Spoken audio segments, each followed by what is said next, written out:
Okay, तो let's start है ना। तो आज हम लोग पढ़ेंगे प्रोबेबिलिटी।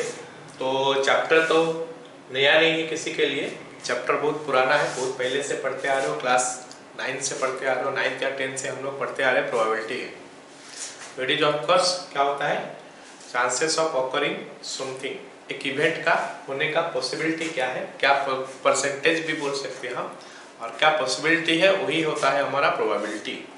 अब प्रोबेबिलिटी पढ़ने से पहले कुछ टर्म्स उसके बारे में हमको जानना पड़ता है, जो कि हम लोग पहले भी पढ़ चुके हैं, एक बार और मैं बता देता हूँ, है ना। और थोड़ा रिवीजन हो जाएगा आज का क्लास में। नेक्स्ट क्लास में हम लोग नया टॉपिक पढ़ने वाले हैं, ठीक है। तो हमारा पहला हो गया क्या है, रैंडम एक्सपेरिमेंट, ठीक है। तो रैंडम एक्सपेरिमेंट हमारा होता क्या है,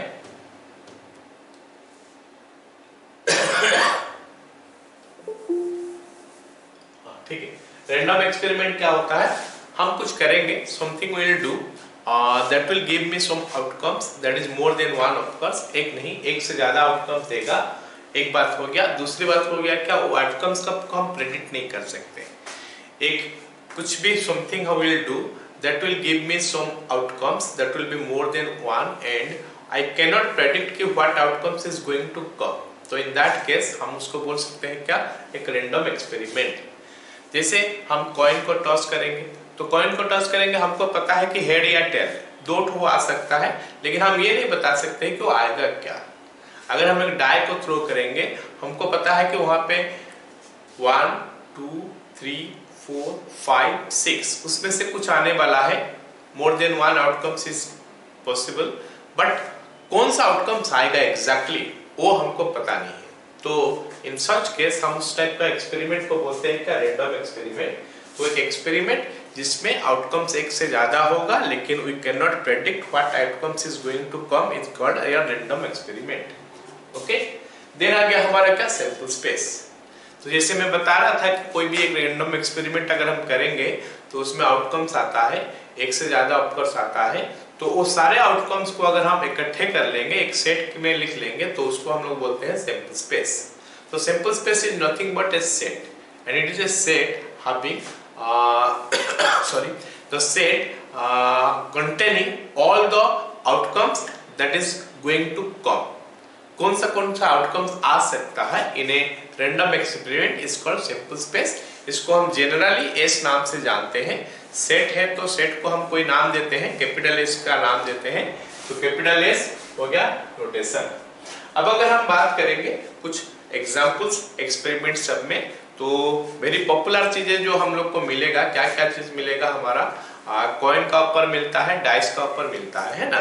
फिर हमारा कार्ड्स का ऊपर आता है, फिर हमारा क्या होता है, बैग होता है, बैग का अंदर हमारा कुछ बल्ब होता है डिफरेंट कलर का, उसमें से हम निकालते हैं।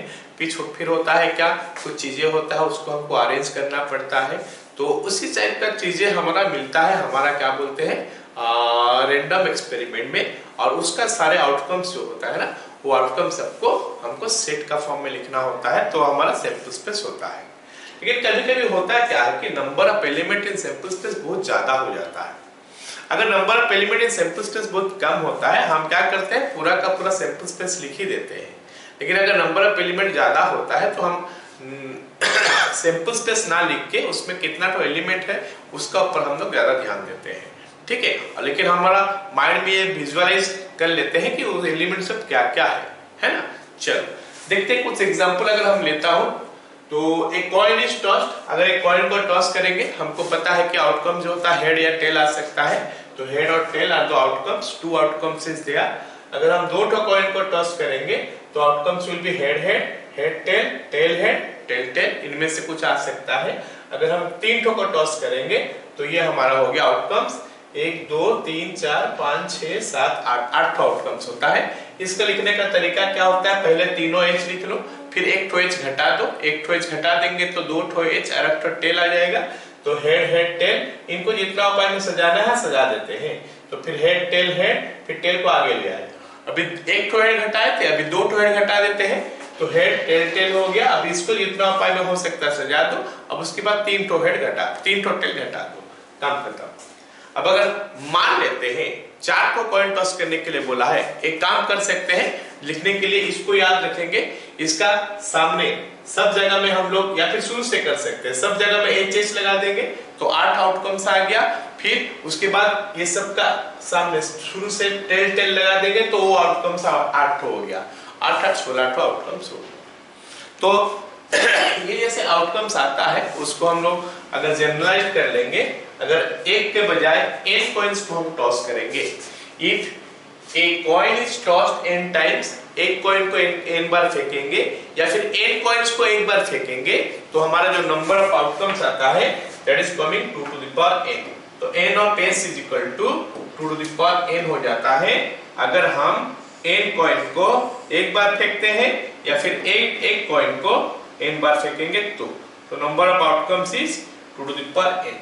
तो जैसे हमको बोल दिया कि 10 कॉइन को फेंका गया है तो उस समय इस टाइप का चीजें लिखना पॉसिबल नहीं है, तो उस समय हम लोग क्या कर देंगे, number of element in sample space खाली लिख लेंगे। ये हमारा कॉइन का ऊपर था। नेक्स्ट आ गया हमारा क्या, डाइस का ऊपर। ओके अच्छा, इसको हम लोग क्या बोलते हैं, ट्री डायग्राम है ना, इसको हम लोग क्या बोलते हैं, ट्री डायग्राम। क्या है कि 3 कॉइन्स आर टॉस्ड है तो हेड आएगा या फिर टेल आएगा। अगर हेड आएगा तो दूसरा टॉस में, ये पहला टॉस में आया, दूसरा टॉस में हेड या टेल ऐसा आएगा, इनका डिफरेंट कॉम्बिनेशन बनेगा। यहाँ पे वो जो बनाया गया था वहां पे वो सारी चीज को यहाँ पे हम इकट्ठे कर लिए, तो इसको हम लोग बोलते हैं ट्री डायग्राम। अगर 2 कॉइन को टॉस किया गया तो हम यहाँ पे खत्म कर लेंगे, 3 है तो will do it like this, तो इसको हम लोग बोलते हैं ट्री डायग्राम। ठीक है, चलो अब अगर आगे हमारा डाइस का बात, एक ठो डाई होता है सिंगुलर। अगर हम एक ठो लूडो गोटी को फेंकते हैं तो वो सिंगुलर होता है, उसको डाई बोलते हैं। एक से ज्यादा हो जाएगा तो उसको हम लोग डाइस बोलते हैं ना। अगर एक डाई को हम थ्रो करते हैं तो हमारा सैंपल स्पेस में 1 2 3 4 5 6 कुछ भी हो सकता है। अगर हम एक से ज्यादा फेंकेंगे, जैसे 2 ठो फेंके तो 2 ठो फेंकने से हमारा सैंपल स्पेस में क्या आ जाएगा, 36 number of elements is going to come, something like this. First time में क्या है, 1 है, सेकेंड टाइम में क्या है, 1 है, तो हमारा आउटकम जो है 1 1 आएगा या फिर 1 2 या फिर 1 3 1 4 1 5 1 6 like this will get. Alright, so उसी चीज को हम ड्राई का थ्रू में भी देख सकते हैं। फर्स्ट में 1, सेकेंड में 1, फर्स्ट में 1, सेकेंड में 2, फर्स्ट में 1, सेकेंड में 3, like that we are getting different number of different outcomes, and number of outcomes जो है हमारा है कितना, 36। ठीक है, अच्छा एक बात मैं बता दूं, अगर हम 2 ठो का बात कर रहे हैं तो 2 ठो डाइस अगर हम फेंक रहे हैं तो हमारा जो सम ऑफ द आउटकम जो होता है वो शुरू होता है 2 से। सबसे कम आउटकम सम जो है ना वो 2 होगा और सबसे ज्यादा जो होगा 6 + 6 12, ये वाला एलिमेंट हो गया। तो मतलब 12 is the largest sum and 2 is the smallest, जो सबसे कम है वो 2 है। ओके, और अगर मैं देखूं 12 कितने बार आएगा, एक बार है ना, 11 कितने बार आएगा, 2 बार, 10 कितने बार आएगा, 3 बार आएगा, 9 कितने बार आएगा, 4 बार आएगा, 8 आएगा हमारा 5 बार, 7 आएगा हमारा 6 बार, फिर बाकी उसके बाद ये फिर से रिटर्न हो जाता है। मतलब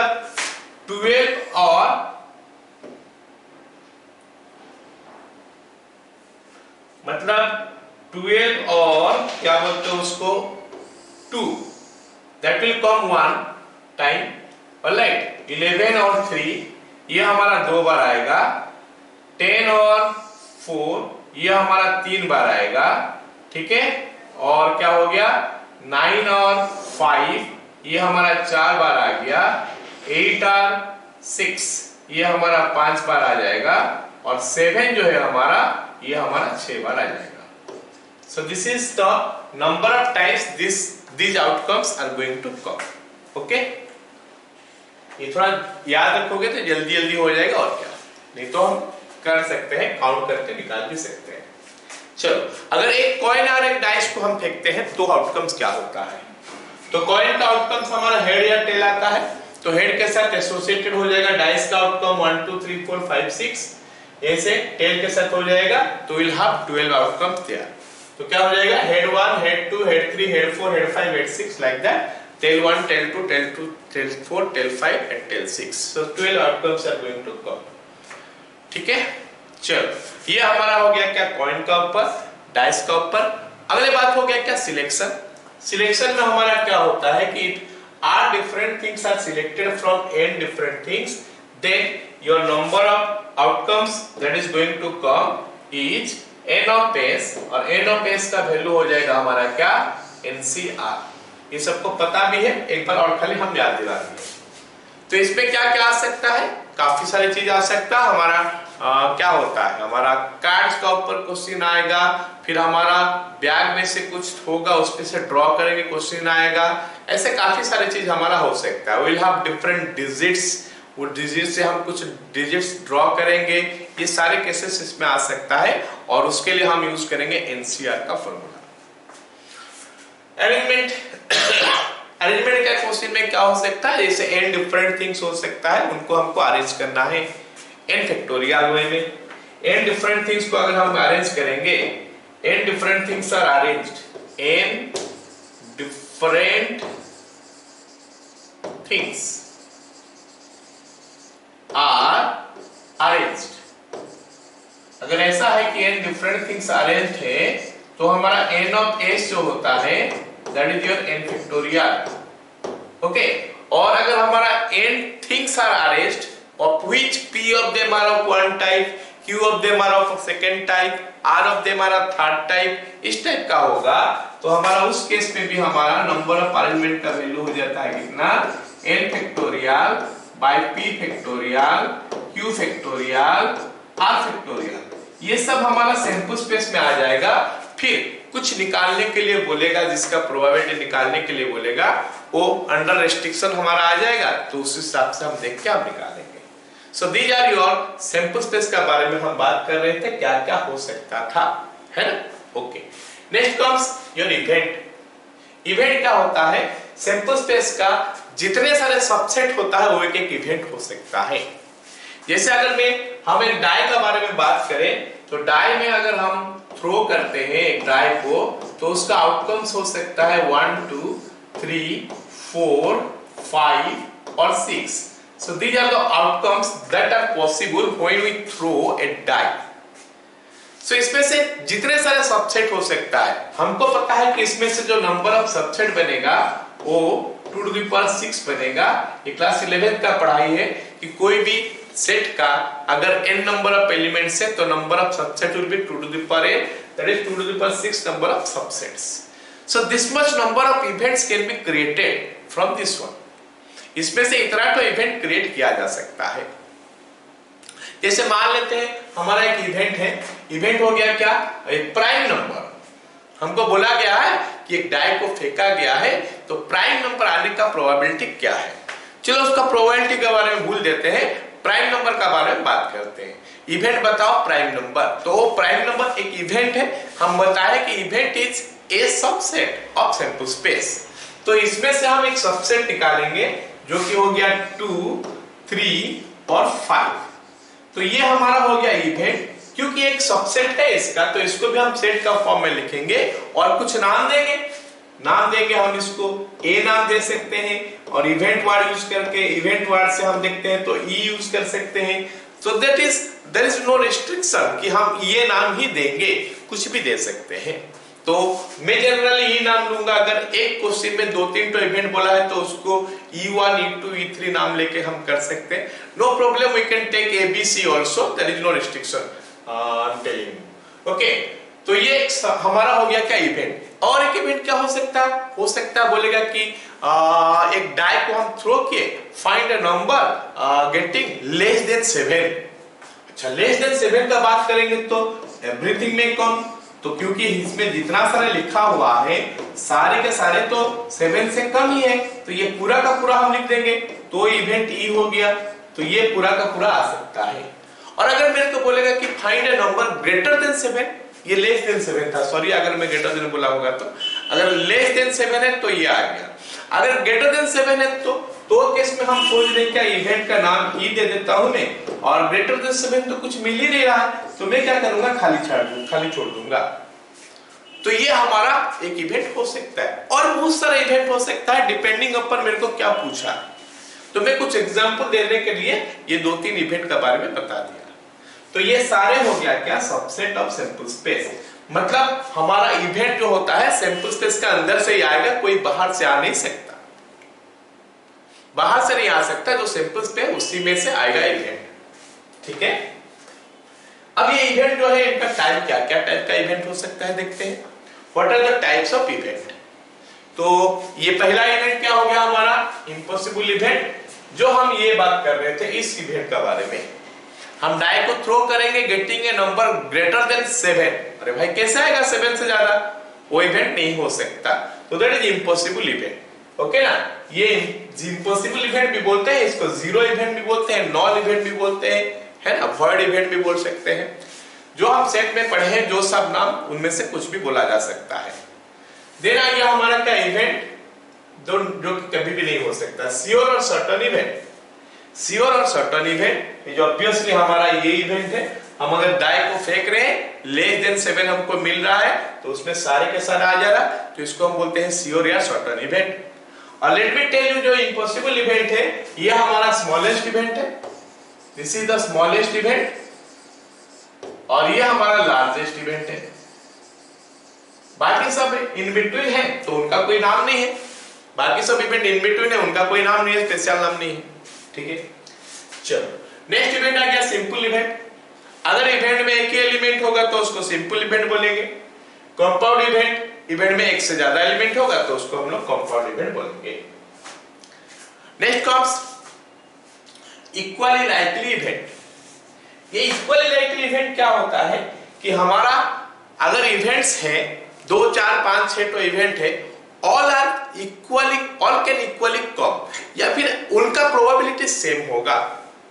जैसे मैं बता दूं यहां पे कि ये वाला जगह लिखा है ना, यहां पे बोला है कि इवेंट्स 1 2 3 4 5 6, क्या ये equally event, equally likely event है। हम क्या किए, एक डाई को थ्रो किए और बोले कि find probability of getting 1 then 2 then 3 then 4 then 5 then 6 and everywhere I am getting 1/6। जो हम पहले पढ़े उसी हिसाब से कंसेप्ट लगा के करते हैं, तो हर केस में हमको 1/6 मिलता है, तो दे आर क्या बोलते हैं, इक्वली लाइकली इवेंट। अगर मैं एक यहां पे इवेंट लू ग्रेटर देन 4 और एक इवेंट लू लेस देन इक्वल टू 4, तो ग्रेटर देन 4 के लिए हमारा जो प्रोबेबिलिटी निकलेगा 5 और 6 दो तो होगा, 6 2/6 हो जाएगा, और लेस देन इक्वल टू 4 में आ जाएगा, या फिर लेस देन 4 भी ले लेते हैं तो 3/6 आएगा। Because these two are their probability are not same, because these two probability are not same, so हम नहीं बोलेंगे कि ये दो तो इवेंट इक्वली लाइकली है। तो हमारे पास जितना भी इवेंट दिया होगा वो इवेंट इक्वली लाइकली तब होगा अगर उनका प्रोबेबिलिटी इक्वल होगा। तो म्यूचुअल एक्सक्लूसिव या फिर डिसजॉइंट इवेंट्स, जब हम म्यूचुअल एक्सक्लूसिव का बात करेंगे तो वहां पे एक इवेंट नहीं होगा, एक से ज्यादा, तो मिनिमम 2 ही लेके करते हैं।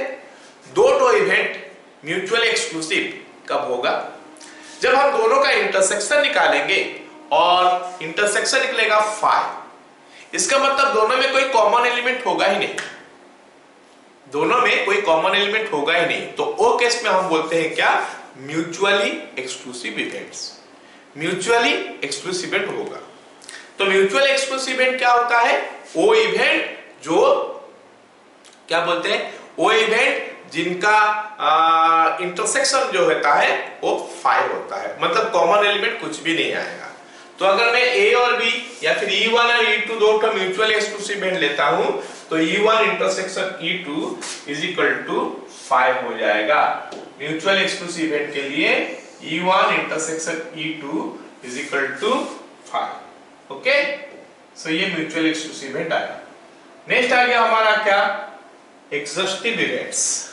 एग्जॉस्टिव इवेंट्स क्या होता है, हमारे पास 4-5 तो इवेंट है मान लेते हैं, वो 4-5 इवेंट का यूनियन करेंगे तो हमको सैंपल स्पेस पूरा मिलेगा, तो हम लोग उनको बोलते हैं एग्जॉस्टिव इवेंट्स। तो एग्जॉस्टिव इवेंट्स क्या होता है, if we have some of the events जिनका यूनियन करेंगे और वो अगर हमको सैंपल स्पेस पूरा का पूरा दे देगा तो हम उसको बोलते हैं एग्जॉस्टिव इवेंट्स। एक इवेंट और होता है म्यूचुअली एक्सक्लूसिव एग्जॉस्टिव इवेंट्स।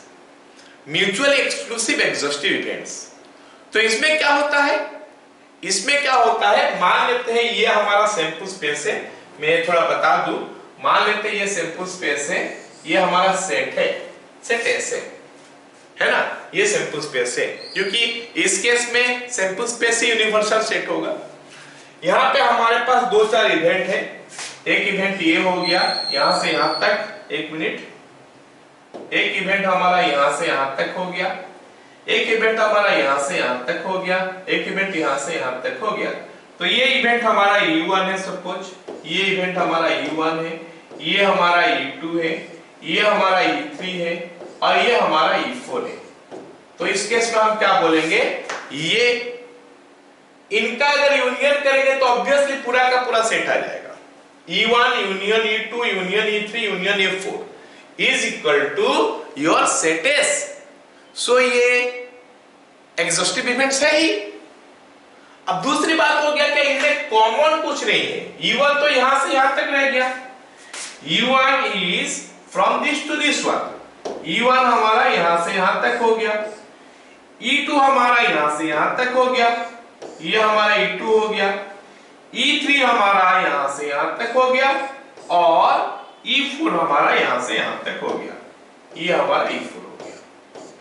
तो इनमें कॉमन तो कुछ है नहीं, तो इसको हम लोग म्यूचुअल एक्सक्लूसिव भी बोलेंगे, क्योंकि ये म्यूचुअल एक्सक्लूसिव भी है और एग्जॉस्टिव भी इवेंट है, तो इसको mutual exclusive and exhaustive event बोलते हैं। अब मजे की बात है कि इनका अगर प्रोबेबिलिटी निकाल दिया जाए ना, probability of P1 plus probability of P2 plus probability of P3 plus probability of P4, तो it will be 1। Mutual exclusive exhaustive event का प्रोबेबिलिटी हमेशा 1 होता है। तो अगर mutual exclusive and exhaustive event है, उनका प्रोबेबिलिटी 1 है। तो कुछ कुछ कंफ्यूजन रह जाता है कभी कभी म्यूचुअल एक्सक्लूसिव और एग्जॉस्टिव इवेंट में। Let me tell you another example I am giving you. यहाँ पे मैं एक बार एक सेट और बनाता हूं, है ना, तो और यहाँ पे हम एक काम करते हैं, this is your set U1, ये हमारा U1 हो गया, ठीक है, ये हमारा U1 हो गया और E2 बोलने से कहां हो गया, ये E2 हो गया, ये हमारा E2 है,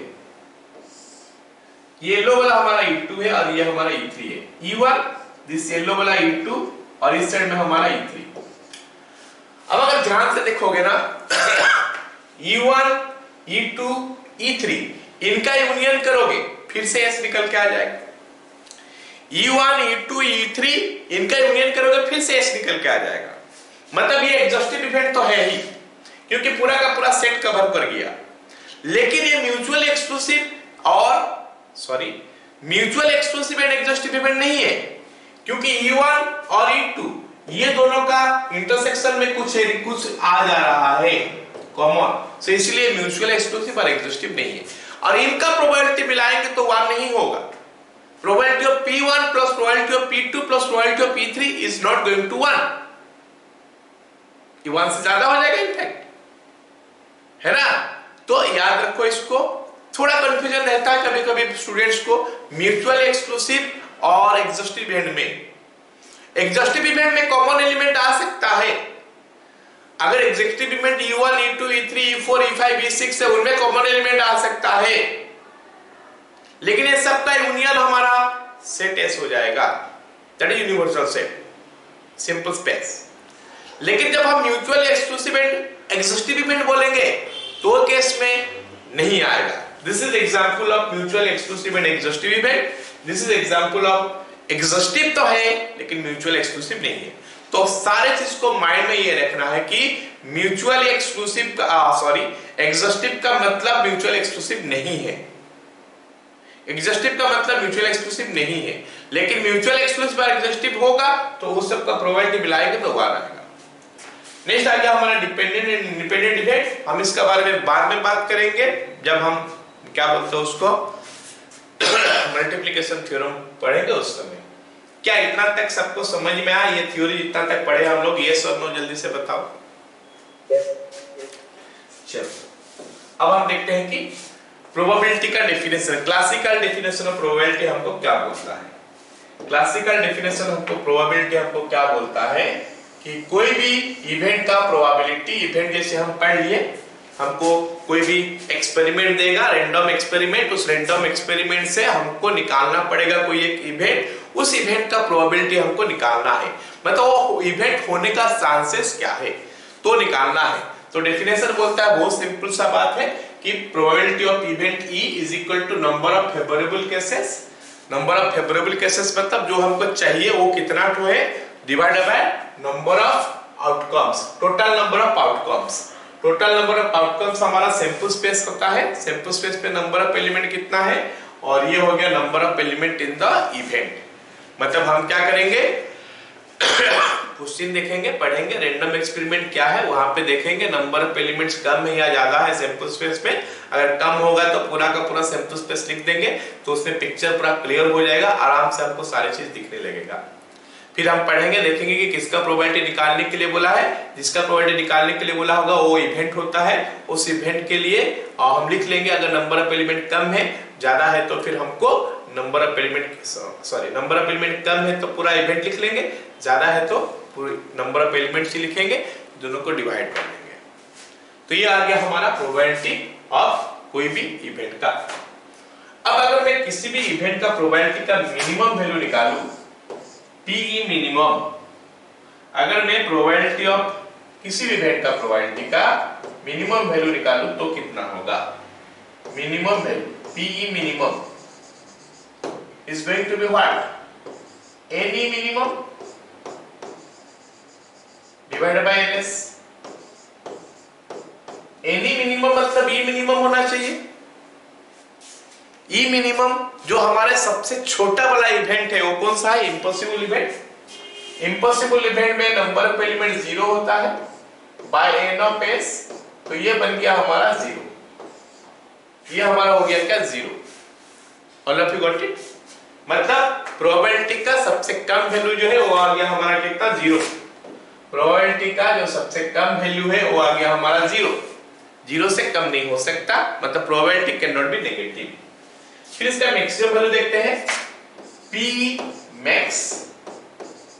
P मैक्स क्या हो जाएगा फिर, any का maximum value divided by n of s, और any का मैक्सिमम वैल्यू के लिए n ऑफ e चाहिए, सॉरी e मैक्सिमम होना चाहिए, और e मैक्सिमम हमारा सैंपल स्पेस इटसेल्फ होता है, तो that is n of s by n of s again, n of s by n of s हो गया हमारा 1। सो हमारा प्रोबेबिलिटी का मैक्सिमम वैल्यू हो गया 1, मिनिमम वैल्यू 0, मैक्सिमम वैल्यू 1। तो all probability should lie between 0 and 1। जितने सारे प्रोबेबिलिटी है वो 0 और 1 के अंदर होना चाहिए। प्रोबेबिलिटी शुड नॉट एक्सीड 1 और प्रोबेबिलिटी 0 से कम नेगेटिव नहीं होना चाहिए, दैट्स ऑल। अगर होगा ज्यादा तो ऑटोमेटिकली वो गलत ही हो गया और सही नहीं है। Next comes probability of complementary event. Complementary event क्या होता है मैं थोड़ा बता दूं। मान लेते हैं हमारे पास ये एक्सपेरिमेंट हुआ था डाई फेंकने का, 1 2 3 4 5 6, 1 2 3 4 5 6, ये हमारा हम डाई थ्रो किए। तो हम एक इवेंट का नाम लेते हैं, इवेंट बोलते हैं क्या, ग्रेटर देन 4।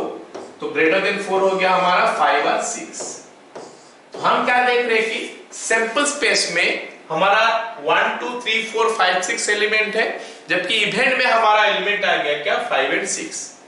ये 5 एंड 6 को छोड़ के बाकी जो बच गया सैंपल स्पेस में उसको हम लोग बोलते हैं कॉम्प्लीमेंट्री इवेंट। ये ऑकरेंस ऑफ द इवेंट हो गया और non occurrence of the event हो गया। तो कॉम्प्लीमेंट्री इवेंट का नाम हमारा हो गया क्या, ई डैश। ई डैश लिख सकते हैं, या फिर ई का ऊपर एक बार चढ़ा सकते हैं, या फिर ई का पावर में सी लिख सकते हैं। ये तीन में से कोई सिंबल हम एक यूज कर सकते हैं। जनरली मैं ई डैश यूज करूंगा, but E to the power C भी लिख सकते हैं और ई का ऊपर बार भी चढ़ा सकते हैं। तो ये होगा क्या, ऑफकोर्स इसको छोड़ने के बाद बाकी जो बच गया, बाकी जो बच गया क्या होगा 1 2 3 4, ये होगा। मतलब एक इवेंट और complementary event They are mutually exclusive always. They are mutually exclusive, number one, and they are exhaustive events. मतलब प्रोबेबिलिटी ऑफ E और प्रोबेबिलिटी ऑफ P डैश अगर हम निकाले तो ये हो जाना चाहिए 1. ऑब्वियसली होगा ना. अब इसका अगर हम उस कंसेप्ट को छोड़ दे, mutual exclusive and exhaustive event, हम सिंपल से निकाले तो प्रोबेबिलिटी ऑफ P क्या होगा 2/6 और E डैश क्या होगा 4/6. 2/6 और 4/6 को ऐड करेंगे तो 1/6. तो ये हमारा कंसेप्ट हो गया कि कॉम्प्लीमेंट्री इवेंट का प्रोबेबिलिटी अगर E डैश है, प्रोबेबिलिटी ऑफ P डैश, और इवेंट हो गया E, प्रोबेबिलिटी ऑफ P हो गया उसका प्रोबेबिलिटी, सॉरी इवेंट का प्रोबेबिलिटी PE हो गया, तो PE plus PE dash is equal to 1, and this is a very important formula. ये काफी important formula है. इस formula को यूज करके हम लोग क्या कर सकते हैं, काफी क्वेश्चन जो है आसानी से सॉल्व कर सकते हैं. जहां पे देता है क्या बताओ, ये देता है जहां पे अगर क्वेश्चन में हमको दे देगा एटलीस्ट और एटमोस्ट, तो उस टाइप का क्वेश्चन में हमको क्या करना पड़ता है, ये कॉम्प्लीमेंट्री इवेंट का यूज करना पड़ता है. मतलब अगर हमको इवेंट का प्रोबेबिलिटी निकालने के लिए इवेंट में बहुत सारे केसेस लेना पड़ेगा, जबकि कॉम्प्लीमेंट्री इवेंट में कम केसेस लेना पड़ेगा, सो विल प्रीफर क्या होगा, कॉम्प्लीमेंट्री इवेंट का यूज करके हम प्रोबेबिलिटी निकालें.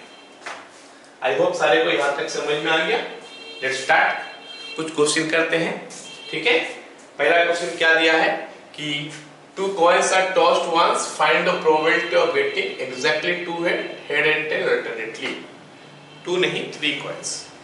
3 coins are tossed once and this one. Very simple question.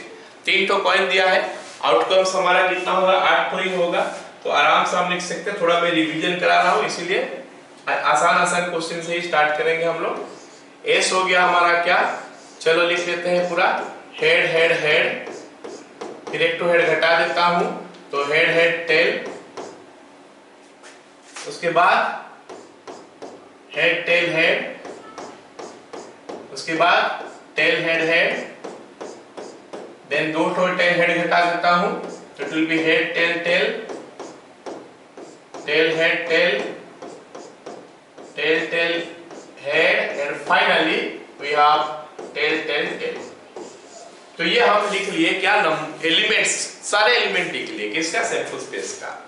अब हमको देखने में खोजने में आसानी हो जाएगा, जो भी मेरे को पूछा है वो निकालने के लिए. बीटे क्या बोला है, एग्जैक्टली 2 हेड्स, एग्जैक्टली 2 हेड्स.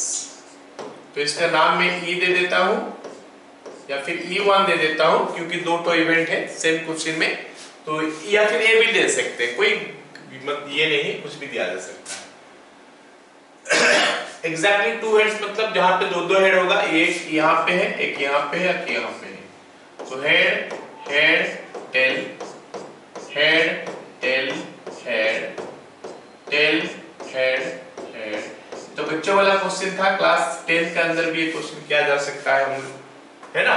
तो प्रोबेबिलिटी ऑफ P1 का वैल्यू हो गया हमारा क्या 3/8. अब 3/8 कैसे हुआ, हो सकता है किसी को याद नहीं है. तो नंबर ऑफ एलिमेंट हो गया 1 2 3 इवेंट में, और number of element sample space में 8 हो गया. 3/8 इज योर आउटकम्स. अच्छा, मैं एक चीज बताना भूल गया वहां पे, यहाँ पे if n dice are thrown, if n dice are thrown once,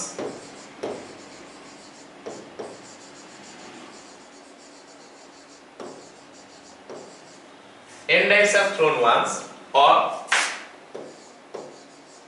1 die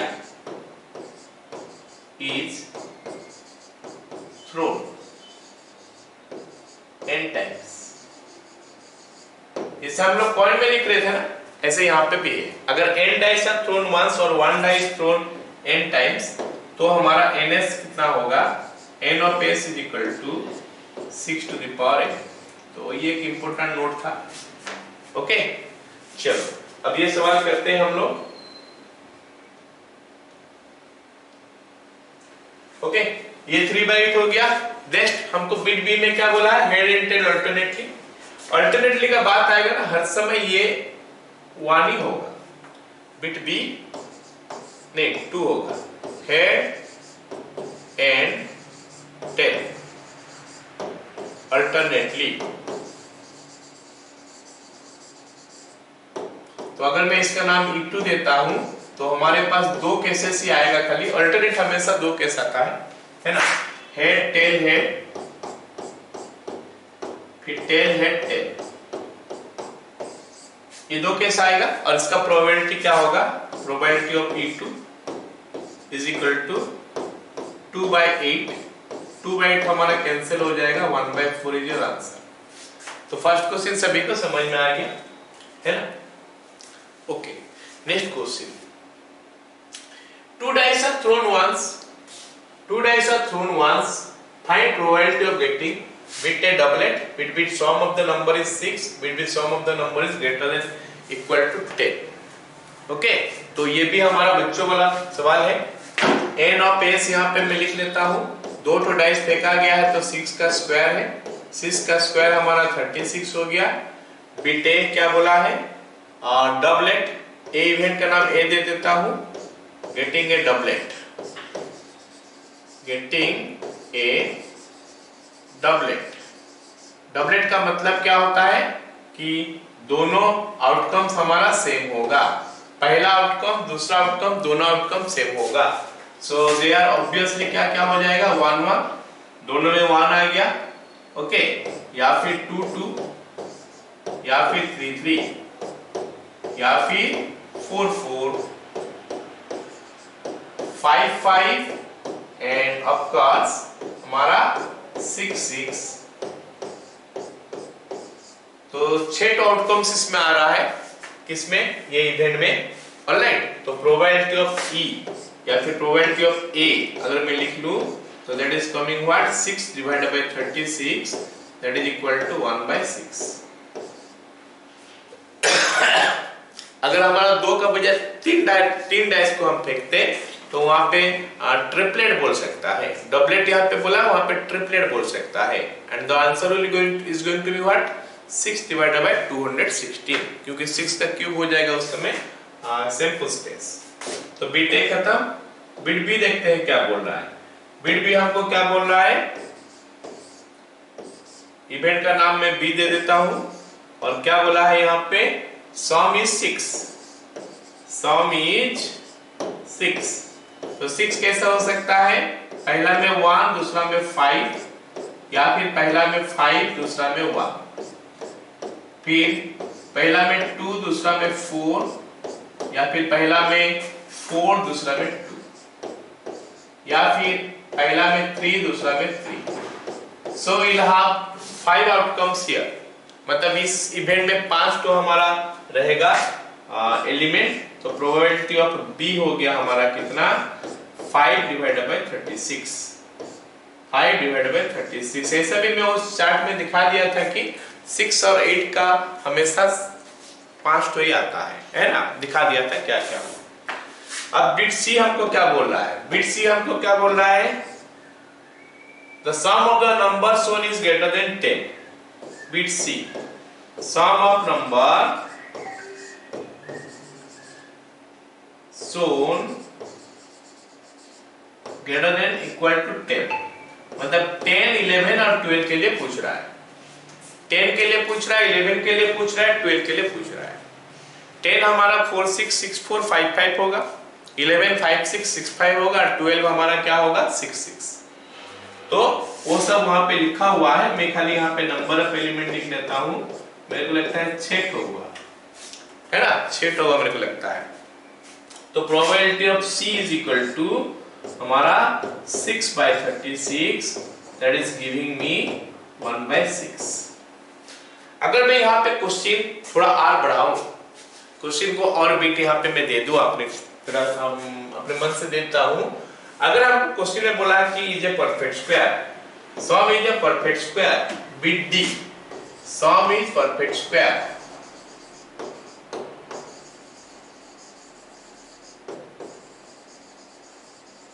okay, और BT sum is perfect cube.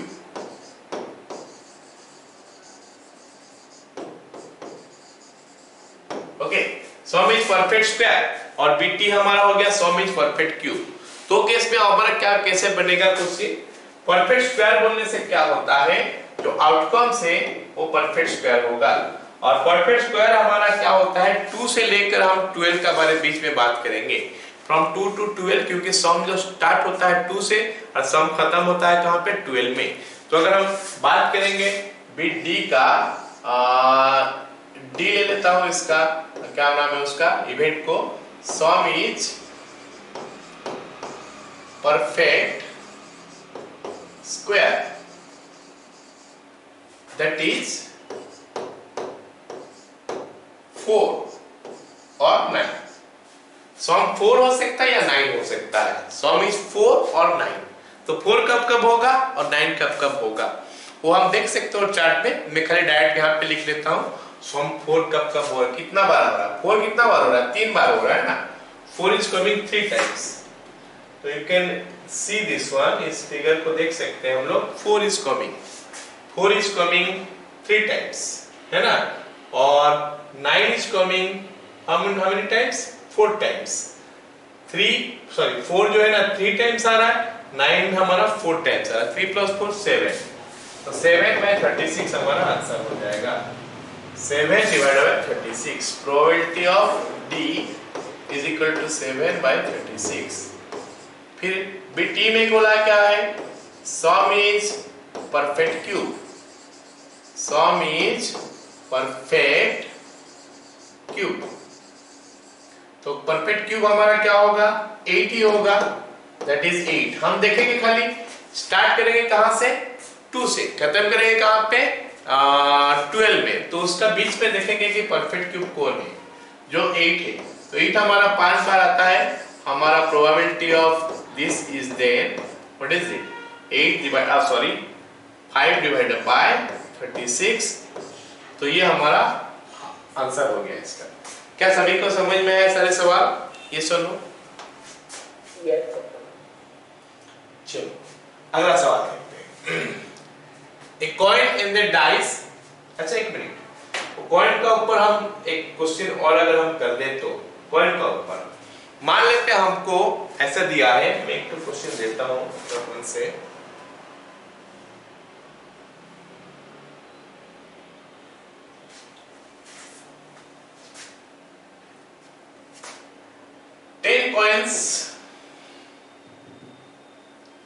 Ten coins are tossed once. 10 coins are tossed once. Find the probability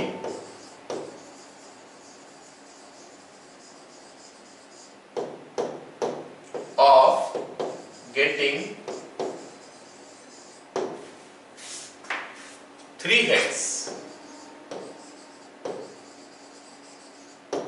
Find the probability of getting 3 heads. तो 3 तो head निकलने का probability क्या है। तो late me tell you कि अगर हम n कॉइन को थ्रो करेंगे, if n coins are thrown once, if n coins are thrown once, if n coins are thrown once, then number of times are heads or are tails will come is NCR. Number of times R head and R tail will come is NCR. अब ये क्यों होता है, मैं थोड़ा बता देता हूँ इसको, उसके बाद हम लोग क्या करेंगे, आगे इस क्वेश्चन को सॉल्व करेंगे, ठीक है ना। क्यों ऐसा होता है, देखो मान लेते हैं हमारे पास क्या बोलते हैं उसको, मान लेते हैं हम 4 कॉइन को टॉस कर रहे हैं, तो 4 ठो कॉइन को टॉस करने, तो एक आउटकम से अगर बता दूं उसका, तो कुछ ऐसा होना चाहिए। एक और बताऊं तो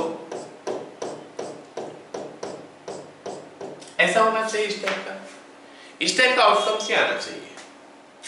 मतलब हमारे पास 4 ठो जगह होगा सजाने के लिए, और 4 ठो जगह को सजाने के लिए मैं n फैक्टोरियल का यूज कर सकता हूं। अगर 4 ठो जगह को सजाने के लिए मैं n फैक्टोरियल का यूज करूंगा, और मान लेते हैं उसमें 2 ठो टेल है, तो हमारे पास 4 ठो लेटर है जिनको सजाना है, लेकिन 2 ठो एक टाइप का है, 2 ठो एक टाइप का है, तो बाय 2 फैक्टोरियल और 2 फैक्टोरियल हो जाएगा। मतलब अभी इस क्वेश्चन के लिए हम अगर देखें, इस क्वेश्चन के लिए देखेंगे, so it is going to be 4 factorial by 2 factorial into 2 factorial. ऐसे ही सोचो यहाँ पे n number of coins are there, तो n फैक्टोरियल तो होगा ही, divided by r number of heads है तो r फैक्टोरियल होगा, क्योंकि वो सब तो सेम है। अगर r नंबर ऑफ हेड्स है, बाकी सब तो ऑटोमेटिकली 10 होगा, तो 10 कितना होगा n माइनस r, तो n माइनस r फैक्टोरियल, क्योंकि n things are there, head and tails, n number of heads and tails are there, of which r number of heads are there और n minus r number of tails are there. तो head all r number of heads are alike and all n minus r number of tails are alike, तो n factorial by this one, and this is nothing but NCR। I hope सारे को समझ में आ गया कि ये formula क्यों आया, कहां से आया ये फॉर्मूला, सबको समझ में आया, ये सब no.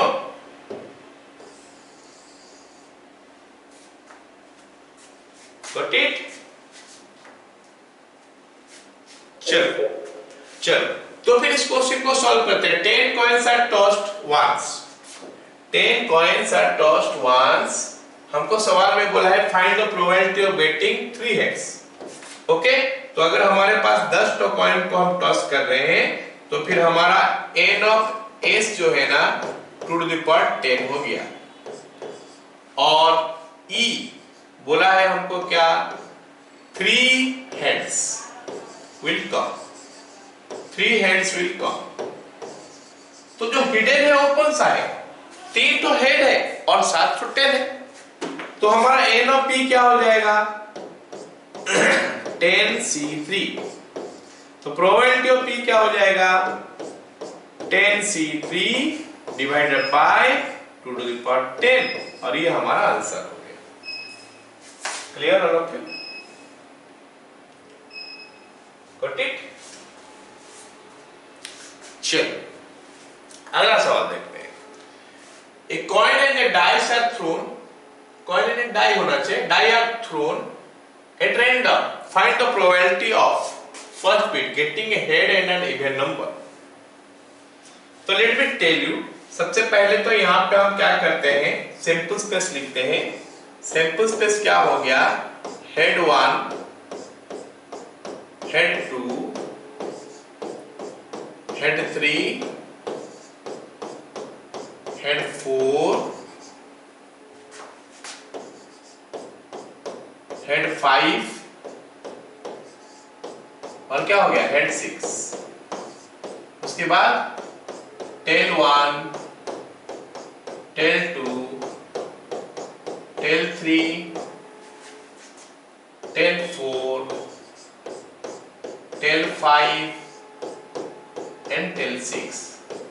So these are the outcomes that are going to come। यही सब आउटकम्स ही आ सकता है और कुछ आउटकम्स नहीं आएगा। अभी हमको बिट ए में बोला क्या है, getting a head and an even number. E हो जाएगा क्या, getting a head and even number. Head और इवन नंबर आपको चाहिए, तो क्या होना चाहिए H2, H4 और H6, और क्या होगा हेड और इवन नंबर बोलने से यही तो है यहाँ पे हेड एंड इवन नंबर। तो फिर इनका प्रोबेबिलिटी हो गया, फिर probability of A is equal to 3 divided by 12 is equal to 1/4। अब बिट बी हमको क्या बोला है कि गेटिंग ए हेड और टेल एंड और नंबर, हेड और टेल चलेगा, और ऑड नंबर। बिट बी में हमारा क्या हो जाएगा, मतलब हेड 1, हेड 3, हेड 5, हेड और ऑड नंबर आ गया। लेकिन वो बोला है कि टेल भी होने से चलेगा, टेल भी होने से चलेगा, तो फिर यहाँ पे टेल 1 भी आ सकता है, टेल 3 भी आ सकता है, और टेल 5 भी आ सकता है। तो फिर हमारा प्रोबेबिलिटी ऑफ बी जो है ना, वो बन गया कितना, 6/12 is equal to 1/2। I hope सबको समझ में आया ये सवाल, ठीक है। चलो अब अगला क्वेश्चन हम लोग कार्ड्स के ऊपर करेंगे। तो अगर किसी को आइडिया नहीं है, थोड़ा मैं आइडिया दे देता हूँ कार्ड के ऊपर फिर से, कि टोटल कार्ड हमारा 52 कार्ड्स है। अगर हम उसको हटा देते हैं, क्या नाम है उसका, जोकर को हटा देते हैं, तो 52 cards will have. Out of that 26 red card and 26 black cards are there.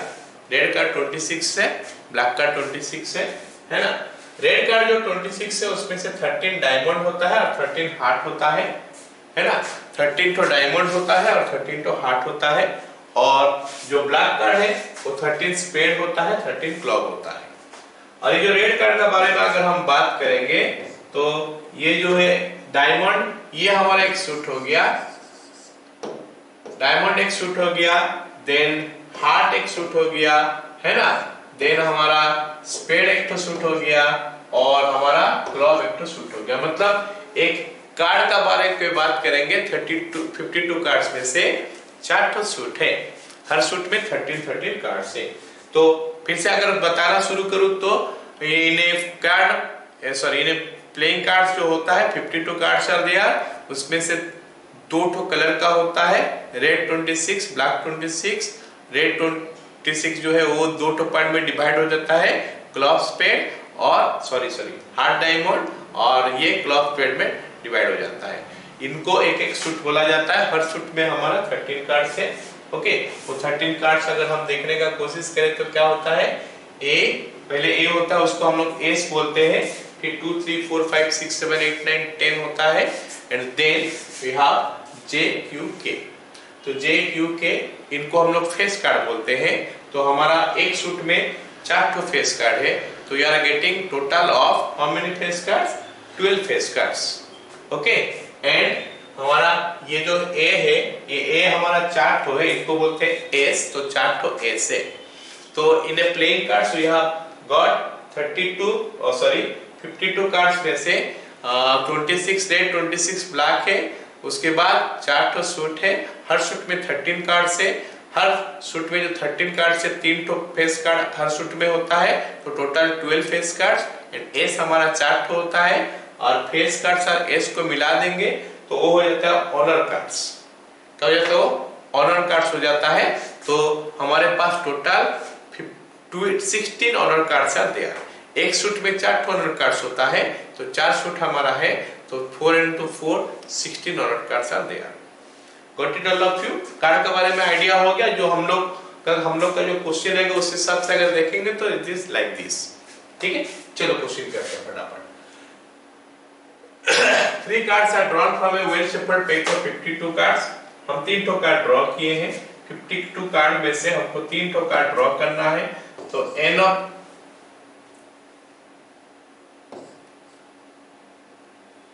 E का बारे में मैं बात करूं, n ऑफ S का बारे में बात करूं, तो इट इज कमिंग, कौन सा केस आ गया ये बताओ? ये हमारा सैंपल स्पेस का कौन सा केस आ गया? कॉम्बिनेशन वाला यूज करके, सिलेक्शन वाला यूज करके। तो n डिफरेंट थिंग्स है, उसमें से मैं r डिफरेंट थिंग्स को सिलेक्ट कर रहा हूं। तो n डिफरेंट थिंग्स बोलने से 52 थिंग्स आ गया, उसमें से मेरे को 3 तो सिलेक्ट करना है। तो 52 C3 is your sample space. ये हमारा सैंपल स्पेस हो गया। अब उसके बाद बोला है bit A, all cards are kings. Bit A में आ जाते हैं, all are kings, all cards are kings. And हम हमेशा इवेंट में क्या होता है, फेवरेबल केस ही लेते हैं। फेवरेबल केस लेते हैं मतलब हमको ऐसा देखना है कि ये आएगा नहीं आएगा, ऐसा नहीं, ये आया ही है, ये आया ही है हम बोलेंगे। तो हमारे पास जो किंग है, तो हम खोजेंगे कि हमारे पास किंग कितना ठो है, कितना ठो किंग है। किंग कितना ठो होता है, हर सूट में एक एक किंग होता है, तो 4 ठो सूट है तो टोटल 4 ठो किंग होगा। 4 किंग में से अगर मैं 3 ठो किंग ड्रॉ करूंगा तो मेरे पास जो वे होगा 4c3 वे होगा। ऐसा हमको सोचना नहीं है कि सर ऐसा जरूरी है क्या, ऐसा जरूरी है क्या किंग ही आएगा, 52 कार्ड्स में से कार्ड ड्रॉ करेंगे, तो देखना नहीं है ना हमको। हमको जब देखना है क्या, किसमें प्रोबेबिलिटी निकालते समय इवेंट देखना है, तो that is the favourable case. मतलब हमको हमारा निकलना गारंटी है, खाली कितना से कितना निकालना है वो हमको देखना है। तो 4 ठो किंग में से अगर 3 ठो किंग निकालेंगे इतना भी निकलेगा, तो प्रोबेबिलिटी ऑफ ए हमारा निकल गया कितना, 4c3 डिवाइडेड बाय 52c3। अब इसका कैलकुलेशन जो भी होगा that you have to you will do, है ना। बिट बी देखते हैं क्या बोला है हमको, एग्जैक्टली 1 किंग। बिट बी बोला है क्या, एग्जैक्टली 1 किंग। ये क्वेश्चन ना हमको थोड़ा समझना है। एग्जैक्टली 1 किंग, कुछ चीज यहाँ पे हिडन है। एग्जैक्टली 1 किंग, तो बच्चे कभी कभी क्या करते हैं, इस क्वेश्चन को करते समय एन और बी को लिखते हैं, सर हमको तो एक तो किंग निकालना है, तो late me write it 4c1 और प्रोबेबिलिटी ऑफ ई जो है ये हमारा, या फिर बी हम लिखते हैं, यहाँ पे बी लिखा हूं, तो प्रोबेबिलिटी ऑफ बी हो गया 4c1 by 52c3। ये हम कभी कभी बच्चे लिख लेते हैं, जो कि गलत है। क्यों? क्योंकि इवेंट तो अपने आप नहीं आ सकता, इवेंट सैंपल स्पेस से ही निकालना पड़ेगा हमको। और सैंपल स्पेस हम देख रहे हैं क्या, 52c3। सैंपल स्पेस पे हमारे पास 3-3 कार्ड रखा है, bundle of 3 cards. Sample space पे जो 52c3 जितना भी होगा, मान लेते हैं 10 तो हो रहा है, तो उसमें क्या हो सकता है, A2-3 ऐसा होगा, A4-5 ऐसा होगा, 5-6-8 ऐसा होगा, ऐसे के बहुत सारे केस आ सकता है। तो ये सैंपल स्पेस में ऐसे सारे चीज है। और अगर मैं ऐसा लिखता हूं 4c1, इसका मतलब 4 ठो किंग में से एक ठो किंग लिया हूं, मतलब हमारा इवेंट में जो मैं ले रहा हूं किंग ऑफ, से बोल लेते हैं, मान लेते हैं डायमंड, डायमंड का किंग आया है। अब ये क्या हुआ, ऐसा चीजें तो यहां पे नहीं है, क्योंकि इवेंट में तो इवेंट तो हमेशा सैंपल स्पेस से ही आता है, तो ऐसे टाइप की चीजें तो यहां पे सैंपल स्पेस पे है ही नहीं, तो ये इवेंट कैसे बन सकता है। सो रॉन्ग हो गया ये। तो इसका मतलब है कि हमको देखना है कि हमारे पास 3 ठो कार्ड तो मिलना चाहिए मेरे को।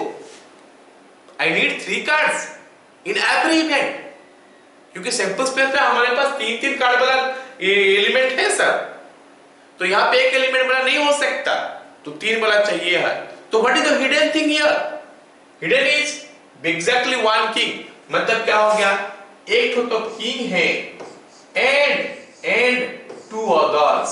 अदर्स बोलने से किंग को छोड़ के बाकी जो बचेगा, किंग को छोड़ के बाकी जो बचेगा वही में से कुछ है।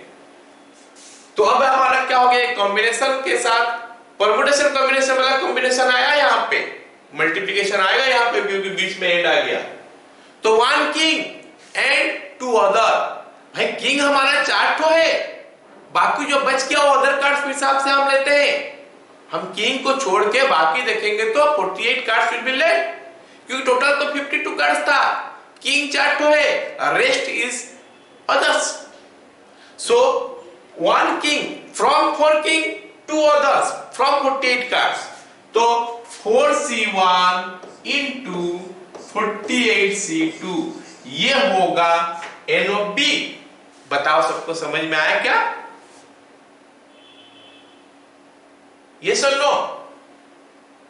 Yes.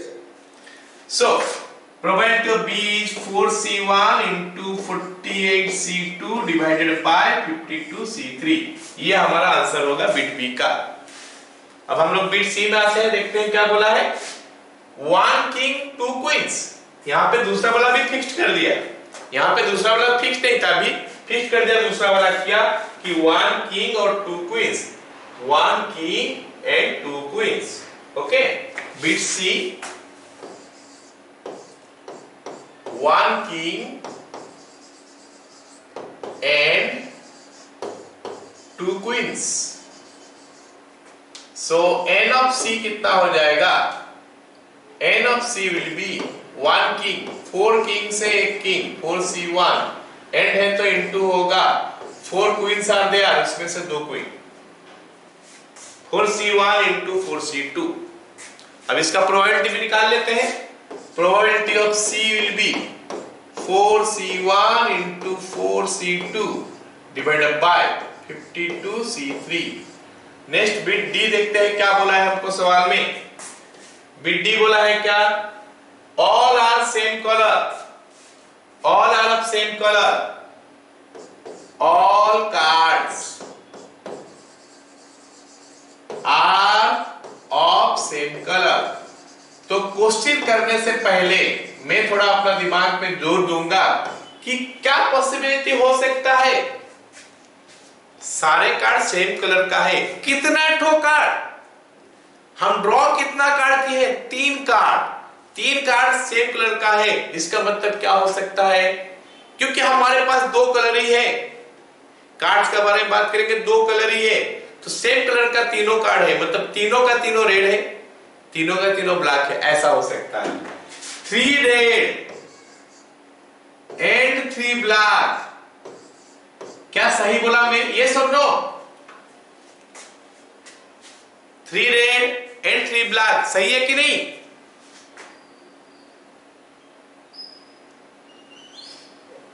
नहीं है सही।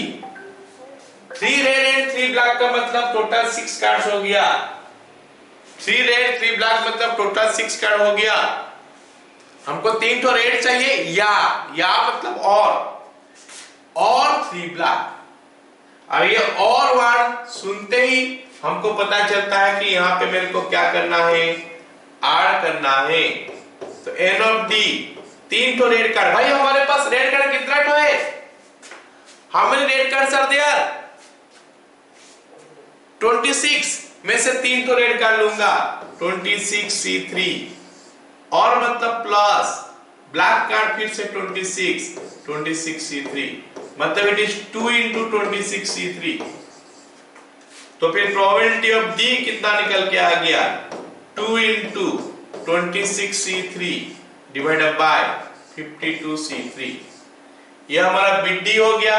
अब हम बिट डी में आ जाते हैं। तो बिट डी हमको क्या बोला है? All are face cards. Please give me answer. All are face cards, all are face cards.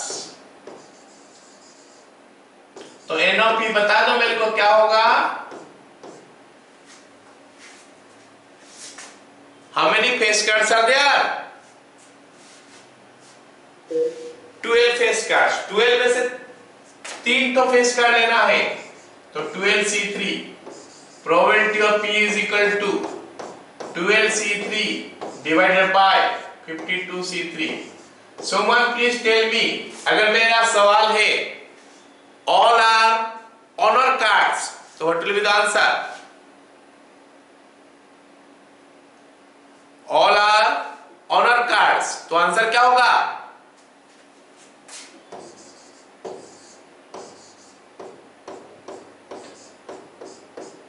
All are honour cards, HONOUR। भाई ऑनर कार्ड कितना लो है? 16 है। तो n ऑफ f कितना हो जाएगा फिर? 16c3। तो प्रोबेबिलिटी ऑफ f कितना हो गया? 16c3 divided by 52c3। 16c3 bye 52c3। बोलो समझ में आए सारे बिट? चलो, अगर मेरा सवाल यहां पे है मान लेते हैं मेरा सवाल यहां पे है all are cards of same suit, all cards are of same suit. तो जरा दिमाग में जोड़ दो और मेरे को बताओ ये G. All cards are of the same suit, all cards are of same suit. इसका मतलब क्या हो गया? ऑल आर हार्ट और डायमंड और क्लॉक और स्पेड। क्या पता चला सबको?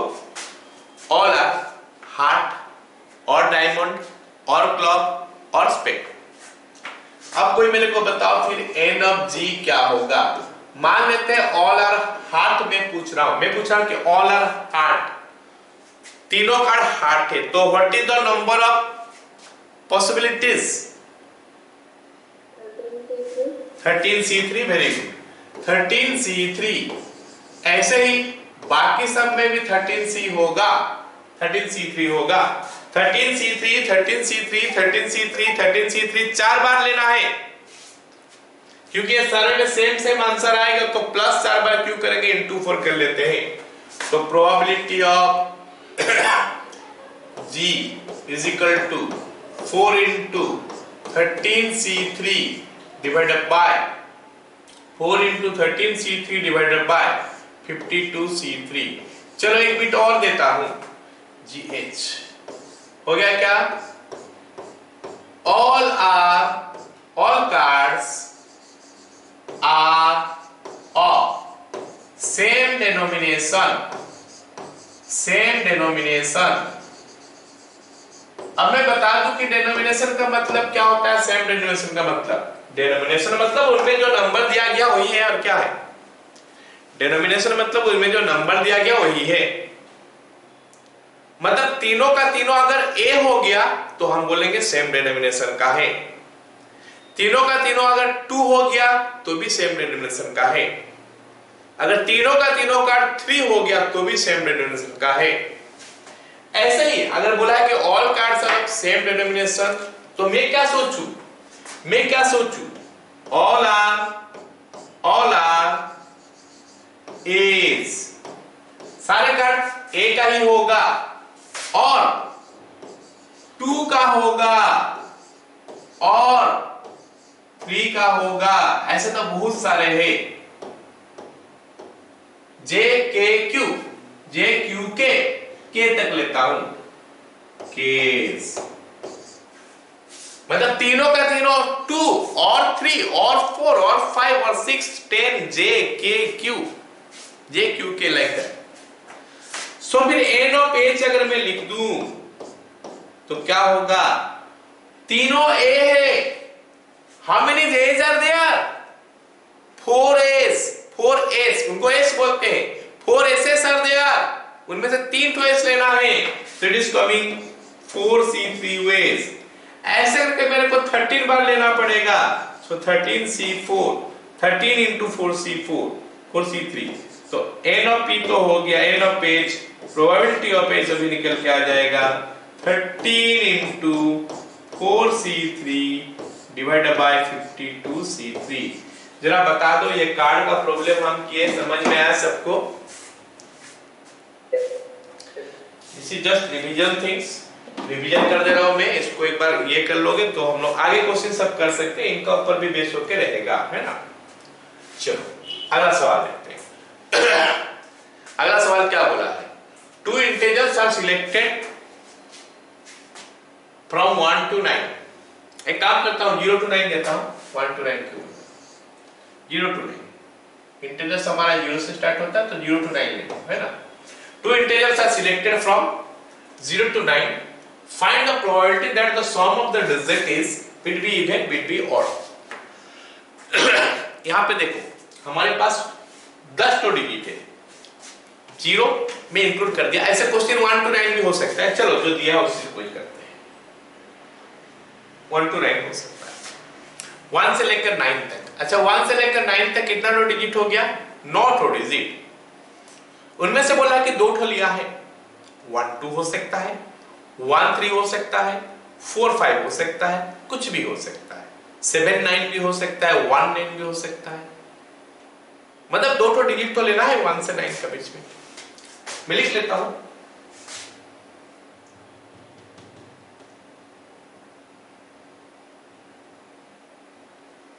One two 9। तो पहले डिजिट लिख लेता हूं, 1 2 3 4 5 6 7 8 और 9। ओके, तो इनमें से मेरे को 2 डिजिट लेना है। तो अगर मेरे को 2 डिजिट लेना है तो मैं कितना उपाय में ले सकता हूं? n of s is equal to 9c2। ये वैल्यू मेरे को पता है काफी छोटा है, तो मैं इसको लिख ही लेता हूं। 36 हो रहा है, मतलब 36 cases we are going to get. 1 2 1 3 1 4 like that we will get 36 cases. But let me write it like this. हम विजुअलाइज करेंगे क्या, वही चीज 1 2 1 3 1 4 ऐसे। अब बिट ए में आ जाते हैं। बिट ए हमको क्या बोला है? Sum of the digit is even. Sum of the digits is even. अब आपको सोचना है कि sum of the digit even कैसे हो सकता है। हम 2 डिजिट लेंगे, sum of the digit even कैसे हो सकता है, मतलब लॉजिक लगाएंगे फिर क्वेश्चन सॉल्व करेंगे। बोथ इवन,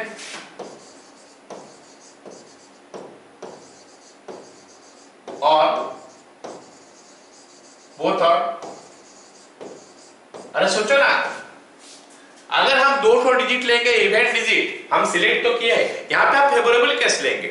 हमारा इवेंट आ गया मतलब फेवरेबल केस। सैंपल सेट में कुछ भी हो सकता है, लेकिन इवेंट हम फेवरेबल केस लेंगे। मतलब आपको फेवरेबल 2 इवेंट डिजिट लेना है, क्योंकि हमको सम बनाना है इवेंट। तो 2 इवेंट डिजिट लेना है। अब सवाल है कि इवेंट डिजिट है क्या? यहां पे इवेंट डिजिट हमारे पास है 2 4 6 और 8। अगर मेरा 0 होता तो 0 को भी मैं ले पाता। Anyway, I have got 4 event digits. इसमें से मेरे को 2 डिजिट लेना है। मैं n ऑफ a लिख रहा हूं, क्या हो गया? 4c2। मैं फिर क्या कर रहा हूं? मैं इस पे क्या विजुअलाइज कर रहा हूं? 4 तो इवेंट डिजिट में से 2 इवेंट डिजिट में लिया हूं, और मेरे को दिखाई दे रहा है कि वो सम जो है इवेंट होगा ही होगा। लेकिन this is not the only possibility. Event होने के लिए this is not the only possibility, एक और पॉसिबिलिटी बचा है। और का मतलब प्लस हो गया, और मतलब प्लस हो गया। और डिजिट, बोथ और डिजिट, हम 2 डिजिट सिलेक्ट किए, दोनों और है।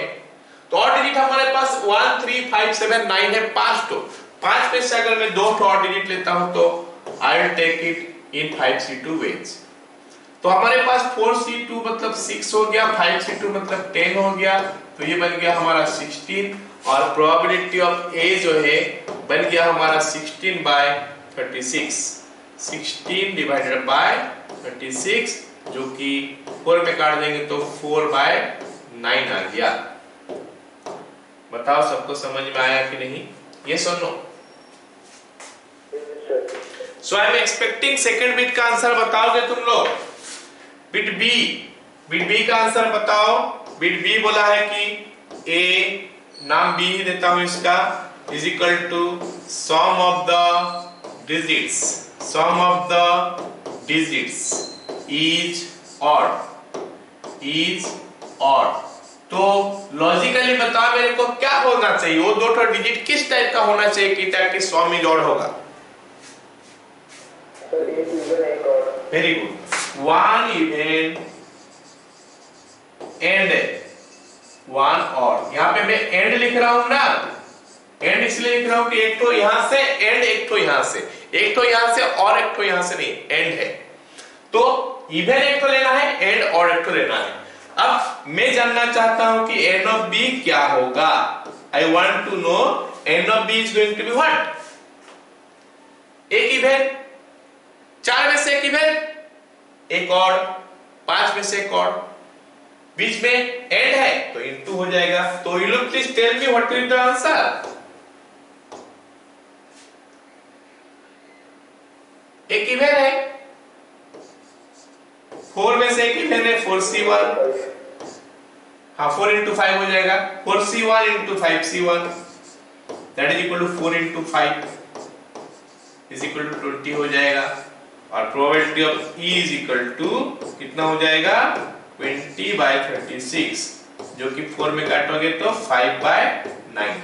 ऐसा दूसरा उपाय में भी कर सकते हो। यहाँ पे हमारा क्या इवन निकल गया, तो 2 डिजिट हम लिए हैं तो सम या तो इवन होगा या फिर ऑड होगा। तो इवन और ऑड जो है ना, 2 म्यूचुअली एक्सक्लूसिव इवेंट भी है और साथ में क्या है, एग्जॉस्टिव इवेंट भी है। ऑल हैव टू अंडरस्टैंड कि ये दोनों mutually exclusive and exhaustive event. Some is event, क्योंकि हम दो ठो डिजिट लिए हैं, तो दो ठो डिजिट का सम इवेंट या ऑड होगा। तो इवेंट एक इवेंट हो गया और ऑड एक इवेंट अगर हो गया सम, तो इन दैट केस ये दोनों म्यूचुअल एक्सक्लूसिव है ही, और साथ में क्या हो गया, एग्जॉस्टिव भी है। मतलब दोनों का प्रोबेबिलिटी का सम 1 होता है। तो अगर ये मैं निकाल दिया हूं प्रोबेबिलिटी, तो दूसरा वाला हमको निकालने की जरूरत नहीं था, 1 माइनस कर देने से हो जाता। ठीक है, अगला सवाल। The probability that the fourth power of a randomly selected digit is end up with 1 is what? तो यहाँ पे आपको डिजिट नहीं दिया है, तो हमारे पास जो डिजिट अवेलेबल होता है सारे को लेना पड़ेगा। मेरे पास डिजिट अवेलेबल है, हम मैथ्स में पढ़ते हैं डिजिट हमारे पास होता है 0 से लेकर 9 तक। यहाँ पे दिया नहीं है, पिछला क्वेश्चन में 1 से लेकर 9 तक दिया था, तो we are bound to take from those 9। अभी कुछ नहीं बोला है, मतलब जो डिजिट होता है यूज करते हैं हम लोग, उसी में से ही हमको लेना है, क्योंकि हमारे पास 10 तो डिजिट होता है 0 से लेकर 9 तक। तो हम 10 में से एक डिजिट लेंगे, 10 में से एक डिजिट लेंगे, तो 10C1 हो गया हमारा sample space. n of p is equal to, नहीं, n of s हम 10 में से एक लिए हैं, 10C1 is equal to 10।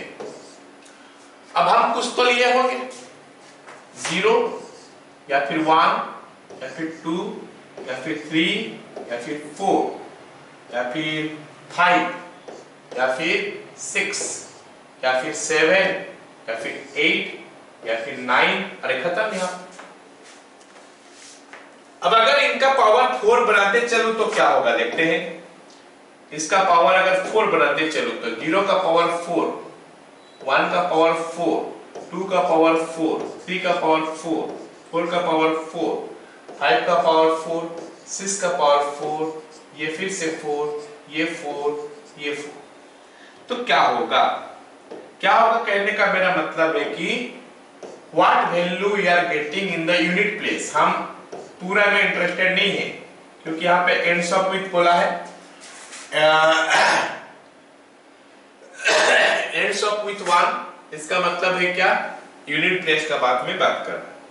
Ends up with 1 का मतलब क्या हो गया, हमारा यूनिट प्लेस के बारे में बात कर रहा है।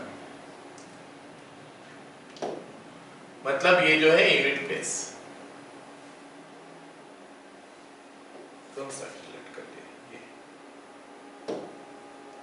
है ना, ये यूनिट प्लेस के बारे में बात कर रहा है। This is nothing but unit place. So unit place देख लेते हैं क्या क्या होता है सब जगह में। 0 में 0 होगा, 1 में 1 होगा, 2 में 2 to the power 4 16 मतलब 6 होगा, यहाँ पे 3 to the power 4 81 मतलब 1 होगा, है ना, 4 to the power 4 मतलब 256 मतलब 6 होगा, 5 to the power 4 625, 625 होने से क्या होगा, 5 होगा, 6 to the power 4, 6 to the power 36 into 36 1296 6 हो गया, 7 to the power 4, चलो पूरा कैलकुलेट नहीं करते हैं, 7 का पावर 7 49, 49 में अगर हम 7 मल्टीप्लाई करेंगे तो कितना आ गया होगा, 9 into 7 63, 63 में फिर 7 मल्टीप्लाई करेंगे तो it will and up with 1। Okay, या फिर 49 into 49 कर देंगे तो भी पता चल रहा है, 8 to the power 4 तो 64, 8 to the power 4 64 होता है, 64 into 64, this will end up with 6, and 9 to the power this, 9 to the power 9 81, 81 into 81 it will end up with 1। ठीक है, तो हमको क्वेश्चन में बोला है कि end up with 1 मतलब n of e का वैल्यू जो है ना वो कितना हो जाएगा, कितना हो सकता है, हम या तो लिए होंगे 1, या तो लिए होंगे 3, या तो लिए होंगे 9 और 7।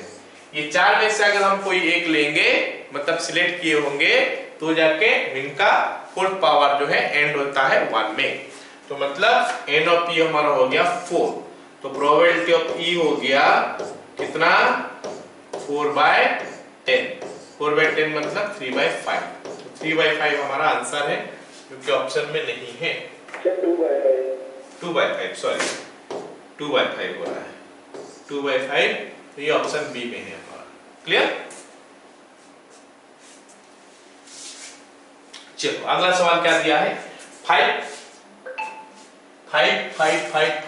Physics books of class 12 volume 1 and 3 mathematics books of class 11 volume 2 are arranged in a shelf. एक शेल्फ है, एक शेल्फ में हमारा बुक सब रखा गया है, यहाँ पे सारे बुक ऐसे करके रखा गया मान लेते हैं, ठीक है, ऐसे करके 5 तो फिजिक्स बुक है और 3 तो मैथ बुक है ना।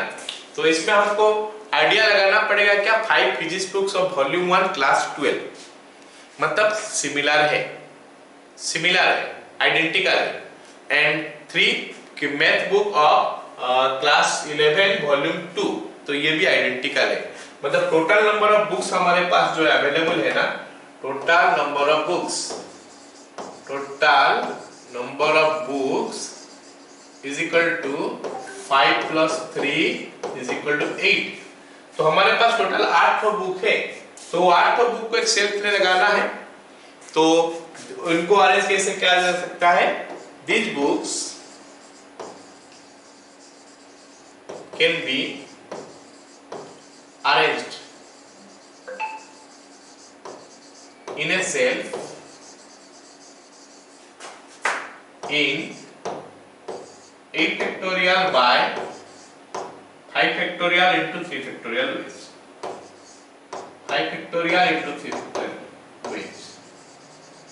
मतलब हमारा n ऑफ s का वैल्यू हो गया 8 factorial by 5 factorial into 3 factorial.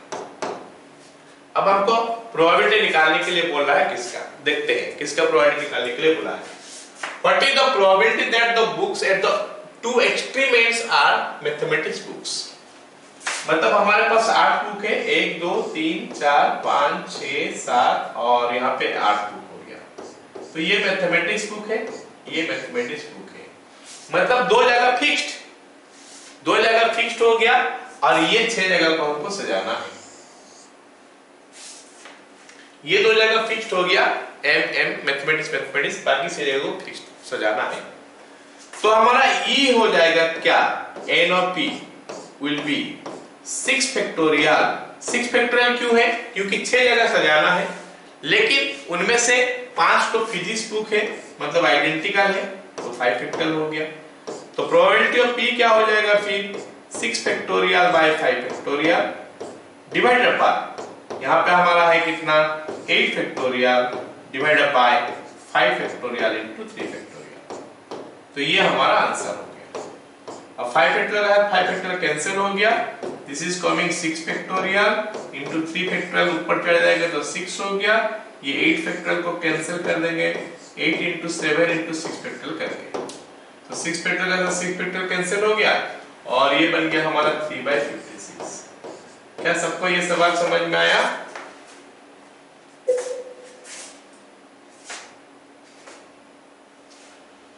ये तो बहुत सिंपल सा क्वेश्चन है, हर साल किया जाता है, क्लास 6 से पढ़ते आ रहे मतलब 10 से पढ़ते आ रहे हो। Find the probability of getting 53 Mondays in a first bit non leap year और सेकंड बिट हो गया क्या लीप ईयर।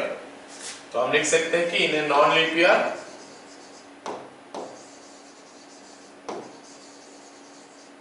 देयर आर कितना 365 days. So after 52 weeks, one day will be left.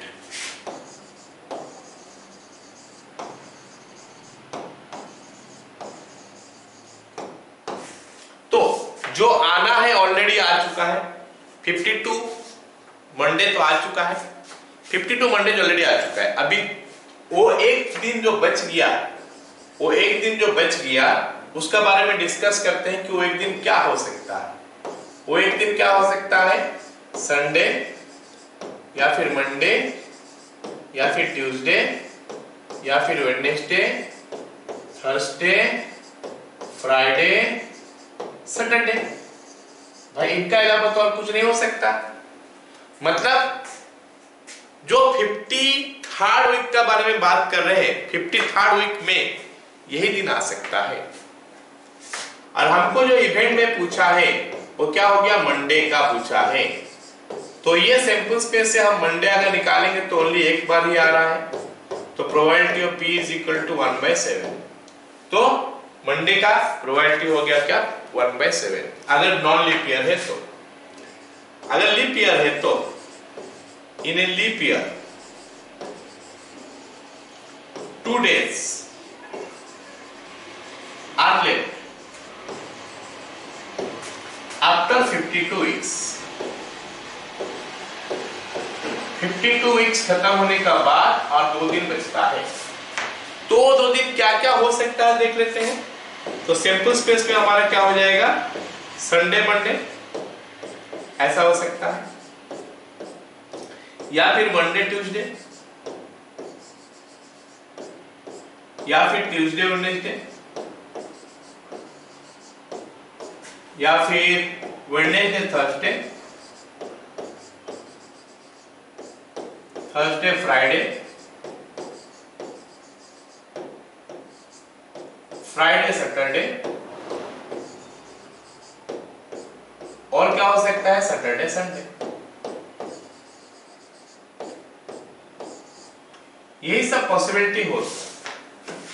अगर हमारा 2 दिन बच गया तो 1 2 3 4 5 6 7 फिर से 7 पॉसिबिलिटी आ गई। अब इवेंट में हमको चाहिए मंडे, तो मंडे हमारा 2 केस में आ सकता है, संडे मंडे और मंडे ट्यूसडे।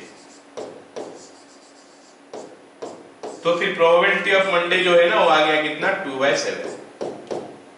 ये रिजल्ट जो है हमको याद रख लेना है कि लीप ईयर में आता है हमारा 2/7, 53 संडे हो मंडे हो ट्यूसडे कोई भी डे ले लो, और नॉन लीप ईयर में आता है कितना 1/7। क्लियर? ठीक है, तो फिर आज का क्लास में हम लोग इतना ही पढ़ेंगे। नेक्स्ट क्लास में हम लोग पढ़ेंगे एडिशन थ्योरम, प्रोबेबिलिटी और कुछ आगे जो चीजें है वो सब टॉपिक का ऊपर डिस्कस करेंगे।